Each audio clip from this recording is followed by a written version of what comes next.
Kasih karunia dan damai sejahtera dari Tuhan Allah Bapa kita, dan dari anaknya Tuhan Yesus Kristus menyertai kamu sampai selamanya. Amin. Selamat pagi saudaraku, mari kita melakukan semua tugas aktivitas panggilan hari ini hanya untuk kemuliaan Tuhan. Dipandu firman-Nya dari Injil Lukas pasal 24 ayat 32, demikianlah firman Tuhan.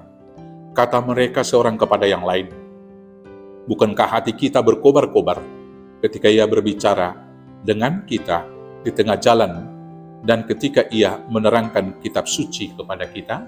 Demikianlah firman Tuhan. Saudaraku yang terkasih dalam Yesus Kristus yang kita sembah itu adalah Yesus Tuhan yang turun menjadi manusia, yang kemudian mati untuk menebus dosa-dosa kita, tetapi yang bangkit kembali untuk mengalahkan kuasa dosa dan maut. Dan Yesus yang bangkit itu betul-betul bangkit dengan bukti-bukti Alkitab yang kita lihat dan bukti historis yang ada juga, yaitu misalnya kubur kosong.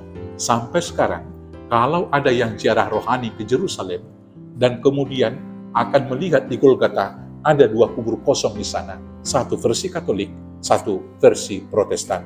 Persoalannya mengapa 2 kubur kosong? Bukan itu yang menjadi permasalahan, tetapi bukti 2 kubur kosong itu malah menegaskan bahwa Yesus Kristus yang bangkit dari kematian itu betul-betul mengalahkan maut dan bangkit dari kubur kosong tersebut. Yang kemudian dalam beberapa kesempatan Yesus menunjukkan dirinya.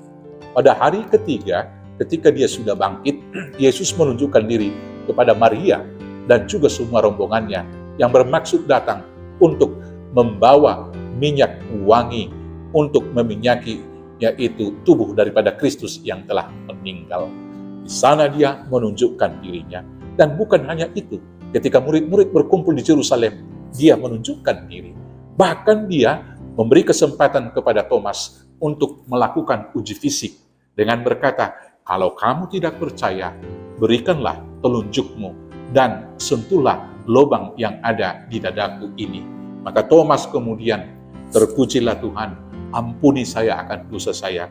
Dan pada saat itulah Tuhan Yesus mengatakan, engkau percaya karena engkau melihat saya, tapi aku berkata, berbahagialah orang yang percaya namun tidak melihat. Dan dalam kesempatan konteks bacaan kita ini, Tuhan Yesus kemudian menunjukkan dirinya kepada murid-murid yang berjalan, yaitu ke Emmaus.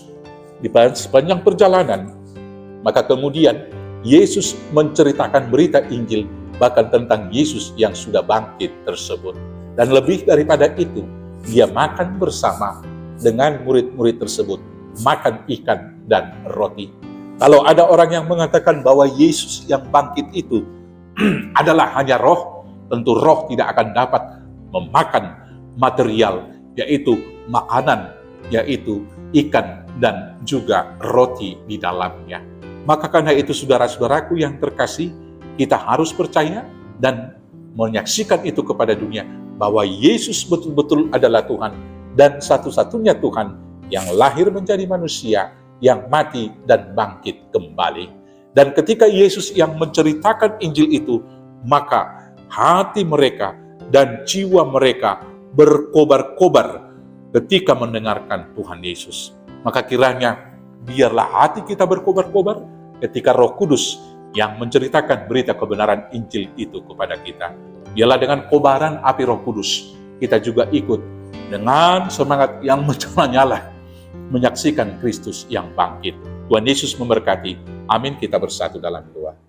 Terima kasih Bapa yang baik, karena Tuhan yang bangkit menyatakan diri kepada para murid-murid dan menyatakan cinta kasih-Mu kepada kami dengan pertolongan Roh Kudus, agar hati kami berkobar menyaksikan berita Injil, berita kemenangan dan kebangkitan Yesus di dalam kehidupan kami.